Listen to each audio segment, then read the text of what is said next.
우리 다 함께 오늘 하나님의 말씀을 보겠습니다.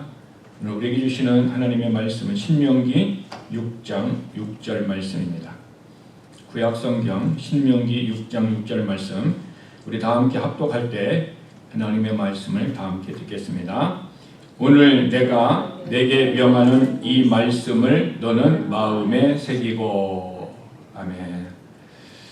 저는 오늘 말씀을 마음에 두고 라는 제목으로 하나님의 말씀을 함께 나누겠습니다. 제가 신학을 하기 전에 대학을 졸업하고 직장 생활을 했습니다. 근데 직장 생활할 그때 퇴근할 때쯤 되면은 어떤 영업사원이 와가지고 이런 카드가 되게 많은 카드, 꼭 자기 앞 수표 정도 크기 되는 이 카드를 하나씩 나눠줬어요. 근데 그 카드에는 뭐라고 써있냐면은 양복 특별 할인권 해가지고 그 티켓을 가져오면 5만 원의 양복 한 벌을 주는 거였습니다. 그래서 그것을 받았습니다. 처음에는 그것에 별로 관심이 없었습니다. 근데 교회에 가야 되니까 어떻게 해요? 양복을 입고 가야 되니까 양복이 필요하다라는 생각이 들었습니다. 그래서 양복을 그걸 가지고 5만 원 주고 그 시장에 가서 샀습니다. 사고서 한참 입고 보니까 좀 후회함이 들었어요. 왜? 옷이 혼방이라 너무 무거워가지고 여름에는 참 힘들었어요. 그래서 이거 잘못 샀구나 생각하고 있는데 또 한 가을이 되니까 그 아저씨가 또 회사 앞에서 이렇게 티켓을 나눠주는 거예요. 안 사야지 하면서 내가 버려야지 하면서도 그래 춘추복이 필요하지 하면서 또 이 춘추복을 샀습니다. 그렇게 해서 제가 양복을 2년 사이에 3벌을 산 것 같습니다. 그리고 나서 마음에 남는 거는 입어서 좋았지만 한편으로는 후회함이 있었어요. 왜 내가 좀 더 좋은 양복을 사서 오래 입으면 좋을 텐데 너무 싼 걸 사서 무겁고 힘들어서 양복 입을 때마다 기분이 안 좋았어요. 그래서 마음속에 다음부터는 내가 그런 욕심을 부리지 않아야 되겠다라는 마음을 가졌어요. 그럼에도 불구하고 여전히 내 마음에는 물건을 사고 싶은 욕심이 계속해서 있는 거예요. 그러던 어느 날 제가 책을 읽었는데 책에 일본 속담을 어떤 분이 소개를 했어요. 그 일본 속담 내용이 뭐냐면은 무엇을 할까 말까 망설일 때는 하고 물건을 살까 말까 할 때는 사지 말라. 그 속담이었어요. 그래서 그것이 양복을 샀던 제 욕심이 있어서 마음에 싹 들어왔어요.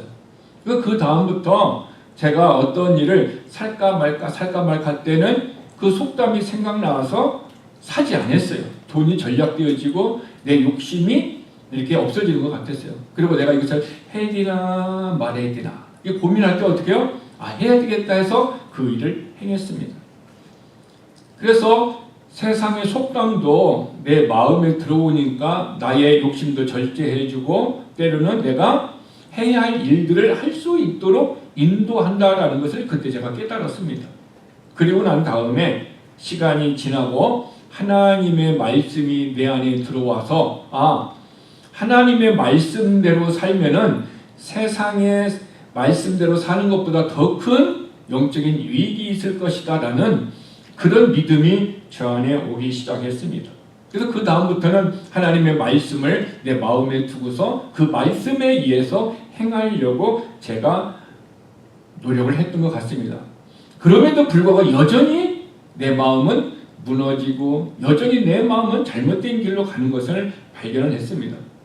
그래서 고민했습니다. 왜 나는 그렇게 행하려고 하지 않는데 왜 행하게 되고 왜 나는 이렇게 하고 싶은데 못하는가. 그런 고민을 할 때에 예레미야 17장 9절 말씀을 제가 깨달았습니다.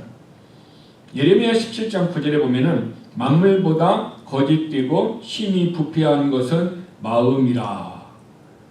누가 능히 이를 알리오마는. 즉 내 마음이 왜 거짓에 속고 왜 욕심에 이끌려서 넘어가고 왜 잘못된 곳에 내가 가고 내가 원하는 선한 길을 행하지 않는가라는 근본적인 원인이 내 마음이 만물보다 모든 것들보다도 거짓되고 부패했다라는 것을 알았습니다. 그러니까 내 마음이 부패되고 거짓되기 때문에 나는 의로운 결정을 할 수도 없고 의로운 것을 깨달아 알 수도 없고 항상 어떤 것을요? 부패된 마음에 의해서 거짓된 마음에 의해서 결정할 수밖에 없는 근본적인 마음이 내 안에 있다는 것을 알았습니다. 근데 17장 9절 후반절에 보면은 누가 능히 이를 알리요 이렇게 얘기하고 있어요. 이 말은 무슨 뜻이냐면은 사람들은 자기의 마음이 모든 것보다 거짓되고 부패된 것을 사람들은 모른다. 근데 누구만 안다? 하나님만이, 창조주만이 정확하게 사람의 마음이 거짓되고 부패된 것을 안다라는 것입니다.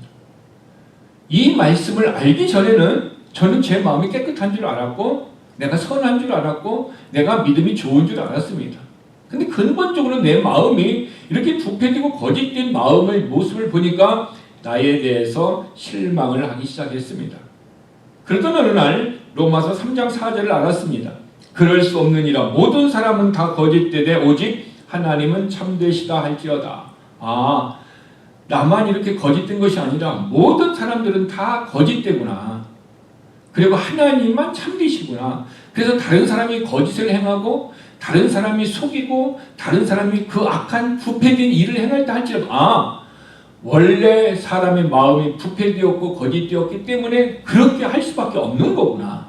나도 그렇고 너도 그렇고 우리가 그렇게 할 수밖에 없는 거구나 라는 그런 마음을 제가 성경을 통해서 깨닫고 난 다음에 그러면은 하나님 내 마음이 거짓되지 않고 깨끗하게 살아갈 수 있는 방법이 없습니까? 라는 그런 고민을 제가 하기 시작을 했습니다.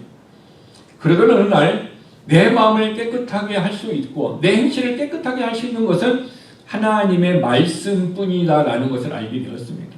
하나님의 말씀만이 나를 깨끗하게 할 수 있다는 것입니다. 이는 하나님의 말씀 그 자체가 우리를 깨끗하게 정결하게 할 수 있는 무엇이세요? 능력이 있다라는 것을 알게 된 것입니다. 그래서 에베소서 5장 26절에 보면 이는 곧 물로 씻어 말씀으로 깨끗하게 하사 거룩하게 하시고 나의 거짓되고 부패된 마음은 오직 하나님의 말씀으로만 나를 씻어서 깨끗하게 할 수 있구나. 그런 깨달음이 저에게 왔습니다.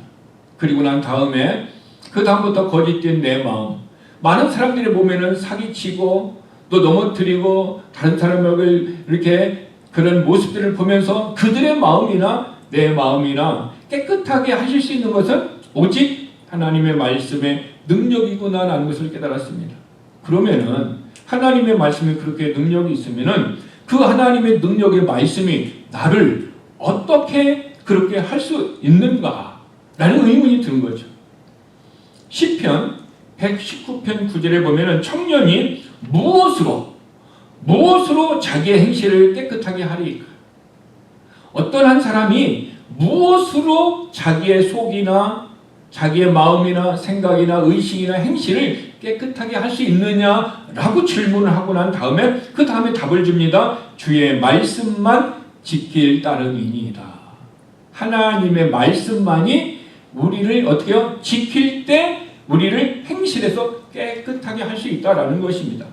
여기서 하나님의 말씀을 지킨다라는 것은 어떤 하나님의 말씀이 율법의 어떤 조항들을 내가 행동으로 지켜낸다라는 것이 아니라 이 말씀은 지킨다라는 이 말이 어떤 의미냐면은 울타리를 쳐서 보호하다라는 걸 가지고 있어요. 우리 집이 있으면 울타리를 쳐가지고 다른 사람으로부터 보호하고 도둑으로부터 보호하듯이 하나님의 말씀을 지킨다라는 것은 어떻게 합니까? 울타리를 쳐서 보호한다라는 거죠.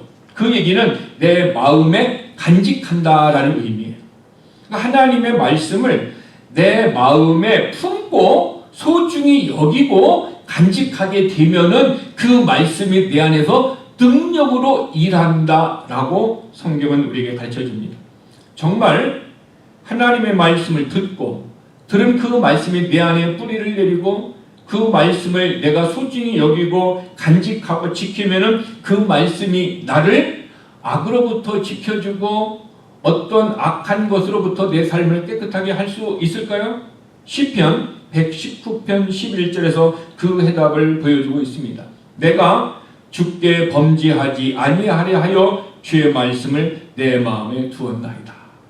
내가 범죄하지 않을 뿐만 아니라 내 삶이 깨끗하게 되고 다른 사람으로부터 내 마음을 지킬 수 있는 것은 하나님의 말씀을 내 마음에 간직하고 지키면은 오직 주의 말씀이 나로 하여금 범죄하지 않고 넘어지지 않도록 나를 지켜주신다 얘기하는 것입니다. 이는 내 힘이나 완벽한 행동을 가지고 어떤 애써서 내가 범죄하지 않고 깨끗하려고 하는 것이 아니라 참되신 하나님의 말씀이 내 안에 들어오면은 거짓된 마음 가운데 있는 우리 마음속에 하나님의 말씀을 소중히 여기고 간직하게 되면은 그 말씀을 내가 가장 중요한 것으로 내가 여기게 되면은 그것이 지키는 것의 시작이 되는 거예요.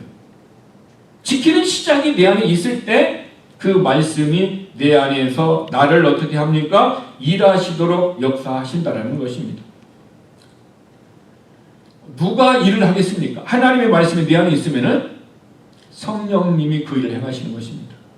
바울도 자기가 선을 행하고 싶은데 선을 행하는 마음은 있는데 선을 행하지 않고 원하지 않는 자꾸 죄를 범하는 거죠. 원초적인 인간의 갈등을 하는 것입니다. 그것은 바울뿐만 아니라 우리들도 그런 갈등이 있잖아요. 그래서 바울도 고민하는 거예요. 누가 나를 붙들어 주셔서 내가 원하지 않는 악을 행하지 않고 원하는 선을 행할 수 있도록 누가 나를 붙들어 줬으면 좋겠다. 그 누가가 누구입니까? 바로 바울은 성령이라고 얘기합니다. 그 성령님을 로마서 8장에서는 성령의 법이라고 우리에게 명시해주고 있습니다. 왜 성령님을 법이라고 얘기하고 있을까요? 그것은 죄가 우리들에게 법으로 오기 때문에 성령님이 법으로서 대항하시는 능력을 가지고 싸워서 이기는 것을 바울은 깨달았기 때문에 성령의 법이다라고 얘기하고 있는 것입니다. 그래서 우리 안에 말씀이 있으면은 성령님께서 이 말씀을 통하여 우리에게 말씀을 사모하게 하는 거죠. 어떻게 사모해요? 거룩한 삶을 살도록 사모하게 하는 거예요. 의사들이 이런 얘기를 하잖아요.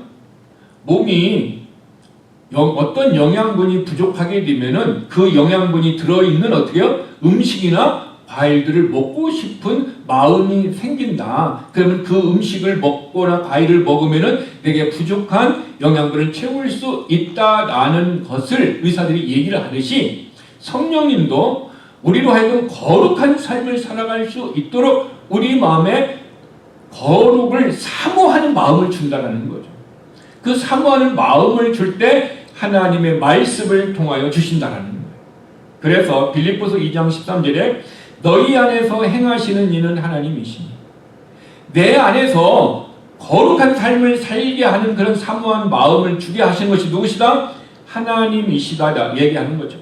그래서 하나님은 자기의 기쁘신 뜻을 위하여 너희에게 소원을 먼저 두고 그 일을 행하시게 하신다 얘기하는 것입니다.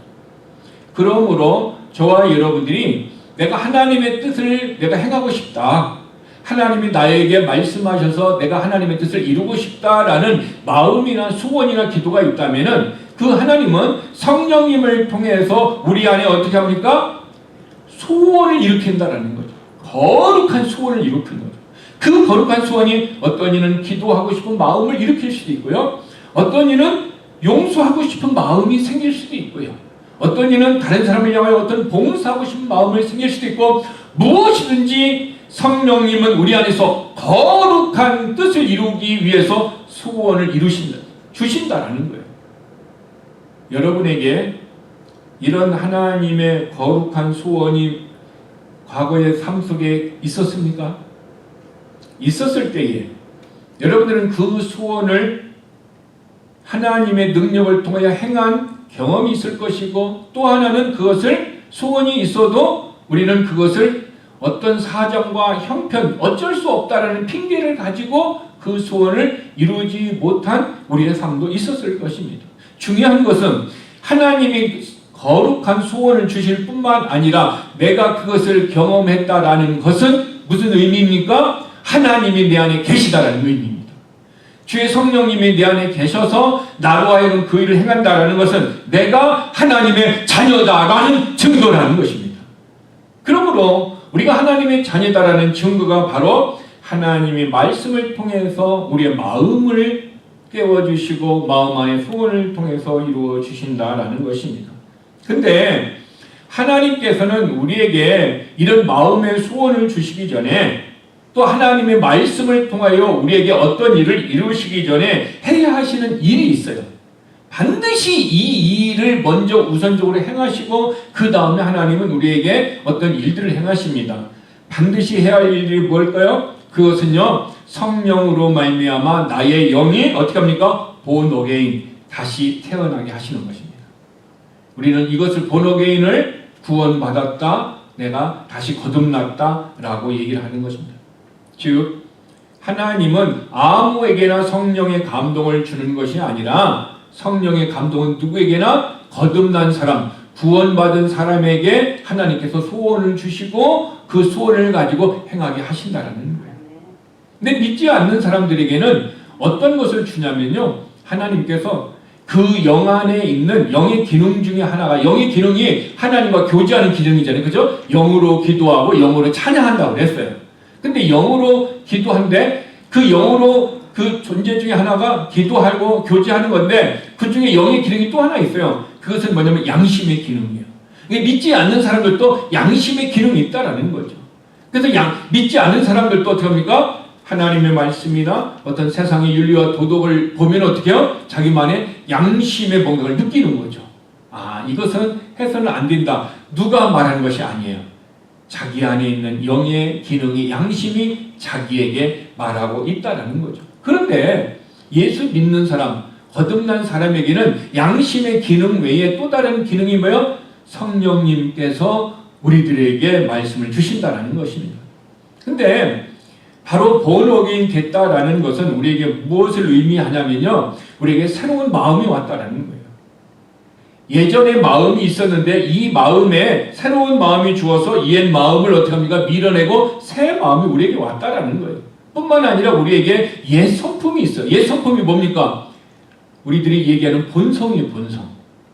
아, 우리는 본성에 의해서 내가 이렇게 한다라는 본성이 있는데 그 본성이 있는데 그 본성 위에 하나님이 무엇을 주셨어요? 새로운 성품을 우리 안에 넣어주셨어요. 이 진리를 에스겔서는 정확하게 에스겔서 36장 26절과 27절에서 이 진리를 기록해 놓았습니다. 또 새 영을 너희 속에 두고, 새로운 영을 우리의 속에 두고 새 마음을 너희에게 주되, 그리고 어떻게 합니까? 육신에서 굳은 마음을 제거하고 부드러운 마음을 줄 것이며, 이제 새 마음이 뭐예요? 예전에는 굳은 마음, 강팍한 마음, 본성에 의해서 살아가는 마음이 있었는데 이제는 새로운 마음을 주셔서 본성에 의해서 강팍해 의해서 살아가는 삶이 아니라 새로운 마음을 가지고 살아갈 수 있도록 하나님이 우리를 어떻게 해요? born again, 다시 거듭나게 하셨다라는 것입니다. 또 하나는 뭡니까? 내 영을 너희 속, 하나님의 영, 성령을 어떻게 해요? 우리의 영 속에 넣어주신다는 거예요. 그래서 우리 영에는 바로 하나님의 영이 우리의 영에 들어와 우리 영과 하나님의 영이 어떻게 해요? 하나가 되었을 뿐만 아니라 우리의 옛사람, 굳은 마음, 본성으로 살아가려는 이 마음을 제거하고 하나님 우리에게 새 마음을 불어 넣어주셨다는 것이죠. 그래서 예수 믿은 사람들은 하나님의 말씀이 들어와서 말씀에서 성령으로 역사할 때에 어떻게 합니까? 때로는 위로가 되고 때로는 그 마음이 성령으로 말미암아 부담이 되는 것은 바로 내가 하나님의 성령이 안에 계시기 때문에 성령이 역사한다는 증거라는 것입니다. 그래서 성령님이 우리 안에 들어오셔서 우리를 어떻게 합니까? 하나님의 사람으로 우리의 옛날의 인격은 자꾸 버리게 하고 어떻게 해요?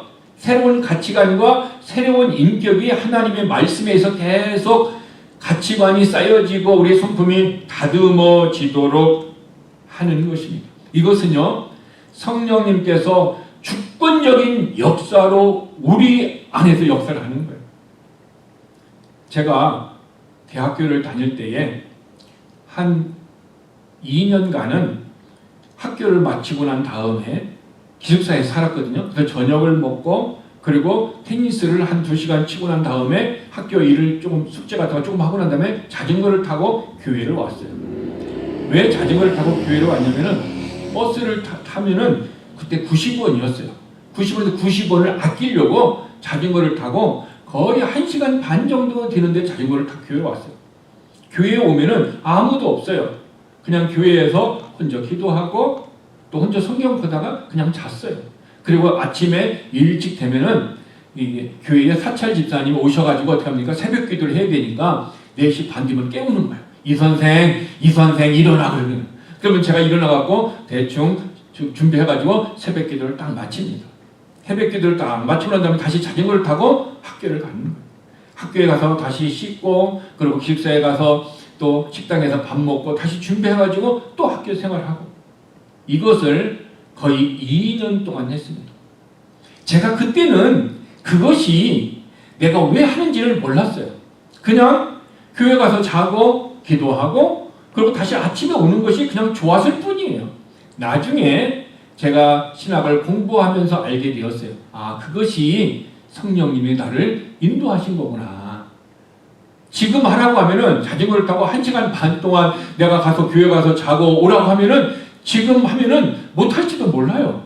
그렇지만 그때는 그 환경, 시간 아무것도 저희가 방해가 되지 않았어요. 그냥 내가 교회 가서 기도하고 아버지 집에 가서 내가 잠을 자고 오는 그 자체만으로도 내가 위로가 됐고 그것이 내가 힘이 되었다라는 거예요. 그때부터 하나님은 저에게 새벽 기도를 하는 어떤 훈련을 시키지 않았나 그런 생각이 듭니다. 우리들도 하나님의 성령의 인도하심이다. 새로운 마음이다. 새로운 성품이다라는 이런 하나님의 말씀을 모르면은 성령님이 내게 어떻게 역사를 해도 성령님의 뜻이다라는 것을 모를 수 있지만 결과적으로는 우리는 어떻게 해요? 성령의 인도하심 따라서 행했다는 거예요. 근데 더 중요한 것은 하나님의 말씀을 알고 그런 삶이 따라오면 말씀이 나를 인도해서 내가 이렇게 하는구나 라는 것을 알면 더 좋을 수 있다라는 사실인 것입니다. 제가 그렇게 할 수 있었던 것이 성령님이 제 안에 새로운 마음을 주셨고 새로운 성품을 주셨고 주의 성령이 내 안에서 나를 어떻게 합니까? 이렇게 이끌고 가서 이렇게 목을 이렇게 끌고 막 이렇게 가듯이 제 자신을 어떻게 합니까? 성령님이 그 마음을 막 이렇게 잡아다녀가지고 그렇게 했다라는 것입니다. 이 얘기는 거듭난 사람에게는 성령님이 주도적으로 우리의 마음을 그렇게 인도합니다. 죄를 짓도록 인도하는 것이 아니라 거룩한 하나님의 일을 할 수 있도록 주도적으로 성령님이 우리 마음에서 인도하는 것입니다. 그러므로 내 안에 성령님이 없는 사람, 본어게인이 되지 않은 사람, 거듭난 사람에게는 성령의 역사가 있을 수가 없습니다. 그렇게 인도하시지 않습니다. 이를테면은 아내가 믿음이 좋아서 주일날 교회에 오기를 좋아하는데 남편은 믿지 않아서 교회에 안 오는 거예요. 그럼 어떻게 합니까? 억지로라도 끌고 와야 되니까 무엇을 하면 뭐 해주겠다라고 해가지고 불신자를 끌어와서 예수를 믿게 하려고 노력하는 많은 분들과 같이 남편이 끌려오는 것은 뭐예요? 성령이 주도적인 역사가 아니라 아내가 끌고 가니까 가정의 평안을 위하여서 아내가 교회를 가면은 다른 거 이거 해준다고 했으니까 그 조건적인 것 때문에 끌려가는 것이지 성령의 주도적인 역사가 아니다라는 것입니다. 그러므로 성령의 역사가 없는 사람들은 하나님의 뜻을 행할 수가 없게 되는 것입니다. 그래서 많은 사람들이 교회를 오래 다녔어도 그 속에 하나님의 영이 없으면, 하나님의 영의 이끌림이 없으면 그는 오랜 세월 동안 교회를 다니고 직분을 가졌다 할지라도 그의 삶은 변화되지 않습니다. 다른 사람이 보기에는 윤리적으로, 도덕적으로 성실하고 책임 있는 것 같지만 실상은 그의 영이 주의 성령으로 변화되지 않는 거듭남이 없다 하면은 근본적인 변화가 없는 사람들은 다른 사람이 보일 때 변화된 모습과 같이 있을 수는 있으나 자기 안에는 없어서 항상 영적인 드라이를 하게 되는 것입니다. 그러므로 예수를 믿는 우리들에게는 성령님이 요구하신다라는 것을 알아야 됩니다. 성령님이 우리에게 요구를 하신다라는 거예요. 어떤 요구를 하십니까? 거듭나지 않은 사람에게는 거듭날 수 있도록 성령님의 말씀을 들었을 때 그의 마음을 흔들어 줍니다. 네가 예수를 믿어서 지옥이 아닌 천국에 갈 수 있도록 계속해서 성령님이 그의 마음을 흔듭니다. 그러나 예수를 믿어서 지옥이 아닌 천국을 향하여 우리의 방향이, 신분이 바뀌고 인생의 방향이 바뀐 우리들에게는 계속해서 우리에게 요구하는 것은 거룩한 삶을 요구합니다. 하나님의 거룩하신 그 요구는 결국 우리의 삶이, 우리의 생각이, 우리의 가치관이, 우리의 교회 생활이, 우리의 가정 생활이, 우리의 직장 생활이, 우리의 학교의 삶의 모든 것이 어떻습니까? 하나님의 뜻과 하나님의 은혜대로 살 수 있도록 우리를 요구하고 있다는 거죠. 그래서 하나님의 요구, 성령님의 요구가 우리에게 없다면 그는 크리스찬이 아닙니다. 로마서 8장 9절에 만일 너희 속에 하나님의 영이 거하시면 너희가 육신에 있지 아니하고 영에 있나니 누구든지 그리스도의 영이 없으면, 그리스도의 성령이 너희 속에 없으면 그는 그리스도의 사람이 아니다. 크리스찬이 아니다. 이 얘기는 크리스찬에게만 성령님이 우리에게 요구한다라는 거예요. 자, 그러면은 성령님이 우리에게 요구합니다. 그 요구하는데 그 요구를 우리가 소멸할 수 있고 거절할 수 있습니까? 아니면은 그 일을 100% 다 순종할 수 있습니까? 우리는요, 성령님의 요구를 100% 다 순종을 하는 사람이라면은 너무너무 영적인 사람입니다. 그러나 신앙이 연약할 때, 아직 성숙한 사람이 되기 전에는 성령의 역사를 소멸하는 사람이 많이 있습니다. 그래서 데살로니가 교회를 향하여 데살로니가전서 5장 19절에 보면 성령을 소멸하지 말며 라고 얘기하고 있어요. 지금 너희에게 하나님이 요구한다라는 거죠. 무엇을 요구하는지 각자 달라요. 누구에게 무엇을 주고 싶은 마음이 있고요. 내가 교회를 가서 기도하고 싶은 마음도 있고, 내가 남모르게 어떻게 합니까? 집안에서 많은 사람을 향하여 중보기도 하든 어떤 것이 성령님에게 요구할 수 있는데 그 요구를 소멸할 수가 있다는 거죠. 소멸하는 것은 어떻게 촛불이 있으면 훅 해갖고 불을 끄는 것과 똑같아요. 성령님이 미안해서 지금 막 타오르는 불과 같이 이렇게 일어나는데 내가 그것을 딱 꺼버린다는 거죠. 꺼버리는 것은 누구입니까? 주체는 무엇인가? 나의 의지라는 거예요. 내 의지가 이것을 꺼버리는 거죠. 왜? 하나님, 내가 이 일을 하면은 내가 힘들고 안 돼요. 하나님, 내가 이 일을 하면 손해를 얼마나 보는데요. 하나님, 내 이 일을 하면은 내가 고통이 얼마나 있는데 하면서 어떻게 합니까? 자기의 고집과 또한 뭔가 육신적인 욕심을 이루려는 순간 우리는 성령님의 요구가 나로 하여금 소멸될 수 있다라는 것입니다. 그래서 하나님은요, 우리가 성령의 역사를 소멸할 수 있기 때문에 소멸하지 않도록 우리의 마음 안에 무엇을 넣어주시는 거예요? 하나님의 말씀을 넣어주시는 거예요. 하나님의 말씀을 넣어주셔서 계속 기억하게 하시고 그 말씀을 또 묵상하게 하시고 그 말씀이 내 안에서 어떻게 해요? 주도적으로 능력을 통하여 내가 순종할 수 있도록 말씀이 우리 안에서 역사하는 거예요. 그 때로는 하나님의 말씀이 내 안에서 역사를 할 때 어떤 사람들은 어떻게 해요? 질병에서 치료되는 사람도 있습니다. 성령의 말씀이 내 안에서 강권적으로 역사하여 순종할 때 환경이 열리고 하나님께서 기도에 응답이 되는 일들이 있는 것입니다. 그래서 성경은 우리들에게 하나님의 말씀을 우리 마음 안에 두는데 예레미야 31장 33절에서는 내가 나의 법을 그들의 속에 두며 그랬어요. 하나님의 법, 하나님의 법의 말씀을 우리의 속에 둔다라는 거죠. 우리 안에 깊이 넣어준다라는 거죠. 그럴 뿐만 아니라 그들의 마음에 기록한다. 하나님의 법을, 말씀을 우리 안에 속에서 넣을 뿐만 아니라 우리의 마음에 기록해 주신다라는 것입니다. 하나님의 말씀을 처음으로 인간들에게 줄 때는 어떻게 합니까? 태블릿, 돌판에다가 이렇게 기록해서 주었습니다. 십계명을 누구요? 모세를 통해서 기록해서 주었어요.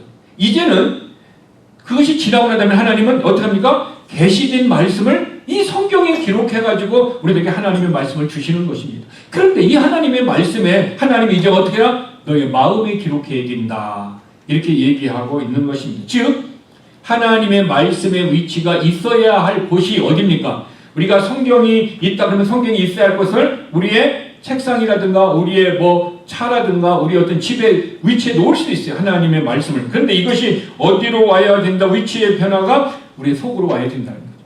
하나님의 말씀의 위치가 어디에 와 있나? 우리 속에 와야 된다라고 있는 것입니다. 이 속에 들어왔다는 것은 우리의 생각이나 우리의 지식이나 어떤 우리의 의식 영역 안에서 이 말씀이 들어와야 된다라는 거죠. 그래서 이 말씀이 전인적으로 내 삶을 어떻게 운행하게 해야 된다는 거죠. 또한 그 말씀 우리 마음에 기록하라 얘기하고 있습니다. 마음에 기록한다는 것은 이것은 영원히 지워지지 않는 흔적인 것입니다. 우리는 이런 얘기를 합니다. 자식이 죽으면은 무덤에 묻는 것은 어디에 묻는다? 가슴에 묻는다라는 말이 있어요.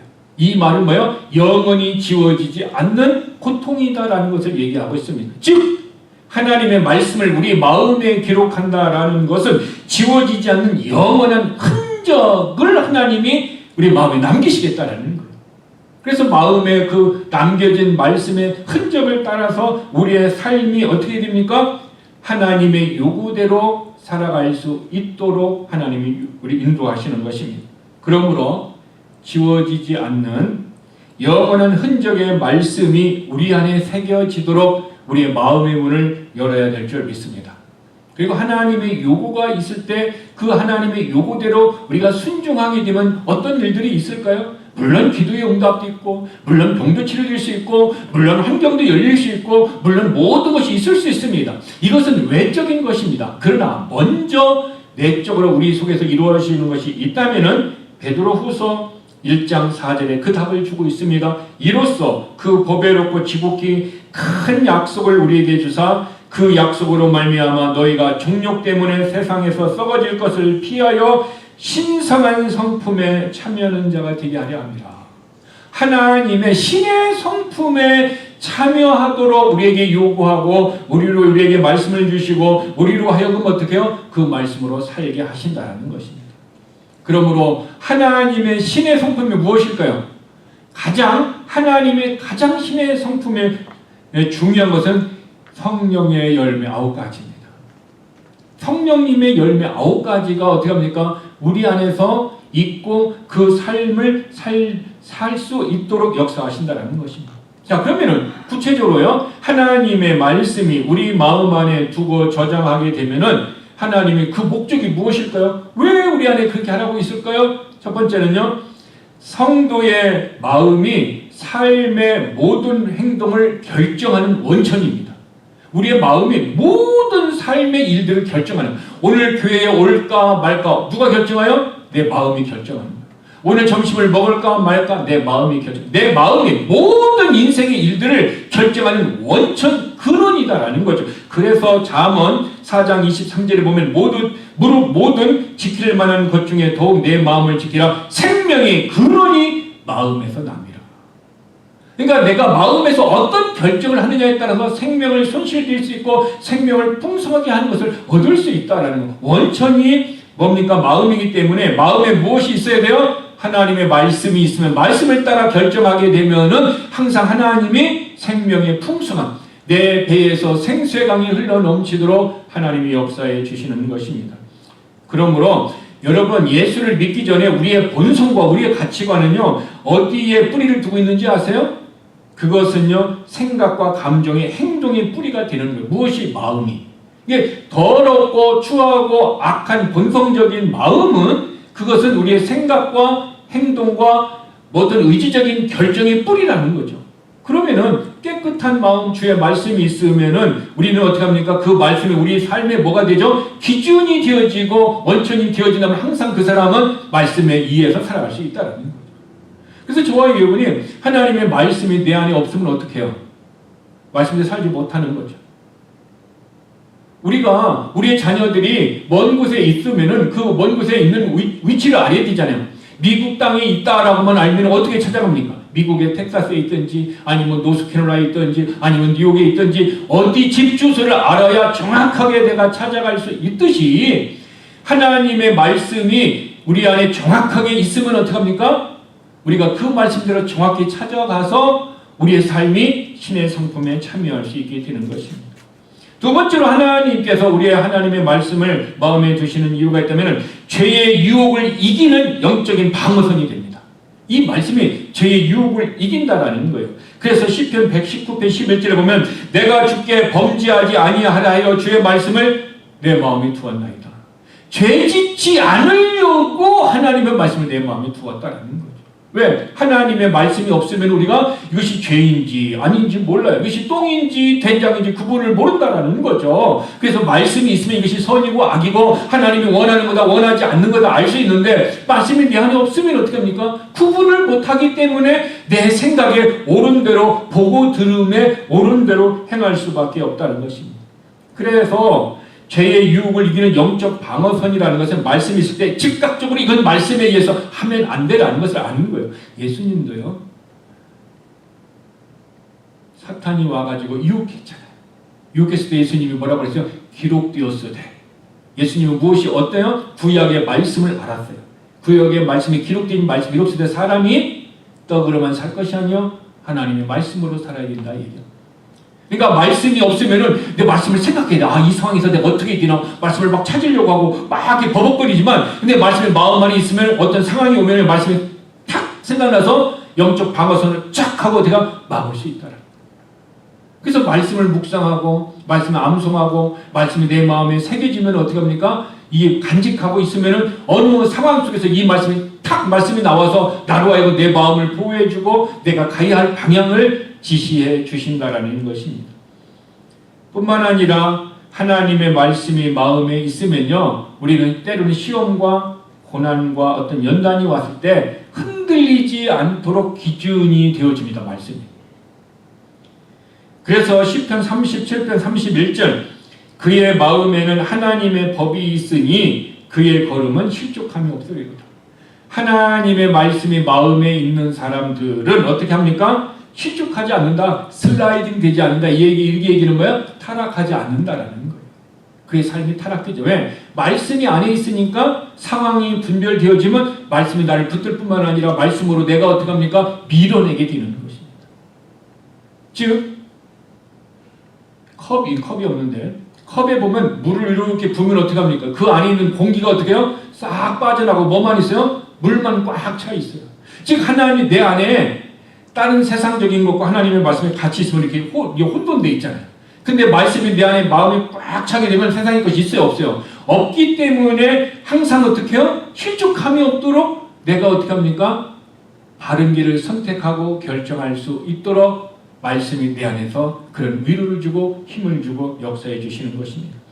어떻게 보면 말씀은요, 우리가 무엇과 똑같냐? 믿음의 길, 하나님의 길, 선한 길을 찾아가시는 내비게이션과 똑같은 거예요. 그 내비게이션을 탁 틀으면 어느 번지서로 정확하게 이 길로 가고 저 길로 갈 수 있는 것이 있지만 정확하게 목적지까지 갈 수 있도록 도와주듯이 하나님의 말씀이 있으면은 우리가 어떻게 합니까? 정확하게 선을 행할 수 있고 죄를 거부할 수 있고 죄의 유혹을 밀어낼 수 있는 그 능력이 내 마음 안에 있는 말씀이 일을 행한다는 것입니다. 결론적으로 하나님의 말씀이 내 마음 안에 있으면은 하나님의 자녀다운 삶을 살도록 하나님이 보호해 주시고 지켜주시고 인도해 주시는 것입니다. 그러면은 여러분에게 마지막으로 하나 질문을 하겠습니다. 여러분의 마음속에 하나님의 말씀이 들어와서 내 인생을 변화시킨 하나님의 말씀은 어떤 말씀입니까? 하나님의 말씀이 여러분의 마음에 들어와서 내가 고민하지 않고 갈등하지 않고 정확한 방향과 목적을 설정되어서 내 인생을 허비하지 않고 살았던 그 하나님의 말씀은 무엇입니까? 우리는 이 말씀들이 우리 안에 갈수록 업데이트 되어야 됩니다. 갈수록 이 말씀이 많아져야 합니다. 왜? 우리의 신앙에 시간이 있기 때문에 하나님의 말씀으로 살아간 자들이 더 많이 있기 때문에 이 말씀들이 제가 처음으로 신학교에 편입을 해서 채플에 참여했을 때 하나님께서 제 마음속에 처음으로 기록해 주신 말씀이 있습니다. 그 말씀은 갈라디아서 1장의 말씀입니다. 갈라디아서 1장의 말씀이 제 마음속에 들어와서 저를 마음을 뜨겁게 했습니다. 뜨겁게 하고 난 다음에 왜 하나님이 이 말씀을 내게 주셨는지 저는 잘 알지 못했습니다. 그런데 제가 시간이 지난 후에 그 말씀의 의미를 알았습니다. 그 말씀은 갈라디아서 1장 10절입니다. 이제 내가 사람들에게 좋게 하랴 하나님께 좋게 하랴 사람들에게 기쁨을 구하랴 내가 지금까지 사람들의 기쁨을 구하였다면 그리스도의 종이 아니니라. 그 말씀이 첫 채플에 제 마음속에 확 새겨졌습니다. 왜 주셨는지 그때는 몰랐습니다. 근데 제가 시간이 흐른 후에 신앙생활을 하면서 제 삶 속에 갈등이 생길 때가 있어요. 사람을 기쁘게 하는 일이 있고 하나님을 기쁘게 하는 일들이 어떻게 합니까? 제 안에 인생 가운데 있더라고요. 사람을 기쁘게 하면은 하나님의 뜻대로 살지 못하고 하나님의 뜻대로 내가 살면은 이 사람을 좀 외면하게 되고 이 사람으로부터 내가 어떤 유익들이 끊어진다는 것을 제 마음에 갈등이 있었습니다. 그때 이 말씀이 기억을 해주셔서 내가 하나님을 선택해서 이 사람으로부터 어떤 유익이나 어떤 다른 이득들이 내게 있다 할지라도 오직 하나님의 길을 선택하고 하나님을 기쁘게 하면은 이것이 믿음의 길이고 이것이 내가 가야 할 일이다. 이것이 하나님이 내게 주신 말씀의 뜻이다라는 것을 나중에 알고 그렇게 결정할 수 있는 이 말씀이 제 삶의 나침반이 되었습니다. 여러분들에게 인생에 하나님의 말씀을 마음에 두면 그 말씀이 여러분의 방향을 여러분의 인생의 목표를 정확하게 알려줄 것이고 그렇게 갈 수 있도록 힘을 주실 것입니다. 그러므로 우리 마음에 하나님의 말씀을 두는 그 일에 인색하지 말고 부지런히 말씀을 읽고 묵상하고 그 말씀을 우리 안에서 살아 역사 숨쉬게 하면 우리가 신의 성품 하나님의 성품을 따라 살아가도록 하나하나 우리를 가꾸시고 만드시고 빚어주시는 은혜가 저와 여러분 우리 모두에게 있기를 주님의 이름으로 축복합니다. 우리 다 함께 기도하기를 원합니다. 하나님은 하나님의 말씀을 우리 속에 두라 얘기하고 있습니다. 하나님의 말씀을 우리 마음에 두면은 우리가 범죄치 아니할 수 있도록 하나님이 우리의 마음을 붙들어 주실 것이고 하나님의 말씀이 우리 안에 있다면 모든 생명의 근원이 마음에서 나므로 마음의 타락을 막아줄 것입니다. 하나님의 말씀을 마음에 두면 어떤 고난과 연단의 시기에 흔들리지 않는 그런 기준이 능력이 될 것입니다. 그래서 그의 마음에는 하나님의 법이 있으니 그의 걸음은 실족함이 없으리로다 했습니다. 오늘 우리가 이런 삶을 산다면 우리는 신의 성품에 하나님의 마음을 조금씩 닮아가며 살아갑니다. 이런 내적인 깨끗함, 이 그릇에서 이 속이 깨끗하면 하나님은 우리의 겉도 깨끗하게 하여 주실 줄 믿습니다. 그래서 깨끗한 그릇 위에 좋은 것을 담듯 우리의 영혼에 하나님의 좋은 은혜를 담고 우리 교회가 깨끗하여 하나님의 좋은 많은 사람들을 보내주셔서 우리의 삶이 하나님의 은혜를 누릴 수 있기를 원합니다.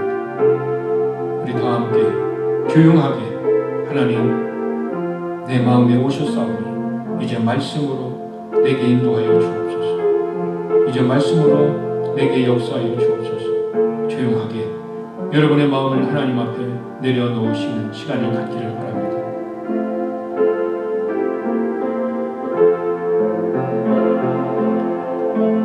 하나님의 말씀이 마음속에 있으면 하나님의 자녀다운 본질적인 변화를 이룹니다.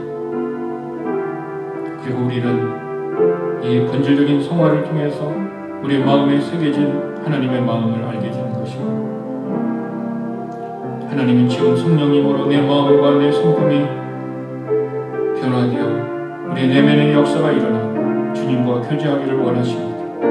그리고 성령의 능력을 통하여 다시 우리가 회복되어 우리의 가정에서 우리의 교회에서 우리 직장과 우리의 학교와 우리의 비즈니스에서 능력의 삶을 살기를 원하십니다. 하나님 우리를 채워주옵소서. 우리의 속사람을 깨끗게 하시고 하나님의 말씀의 기준이 되어 내 인생에 살아갈 방향이 되고 나침판이 되고 목표가 되도록 하나님 우리를 다시 한번 성령의 능력으로 충만케 하여 주옵소서. 그래서 우리의 삶이 더 기쁨과 즐거움의 하늘의 은혜를 맛보는 복된 삶으로 역사하여 주시옵소서. 하나님 오늘 아버지 앞에 나올 때에 10의 6조 주의 헌금으로 감사의 힘을 하나님 앞에 드리고 우리의 기도의 제목을 드리고 마음의 소원을 드렸습니다. 하나님 받아주시옵소서.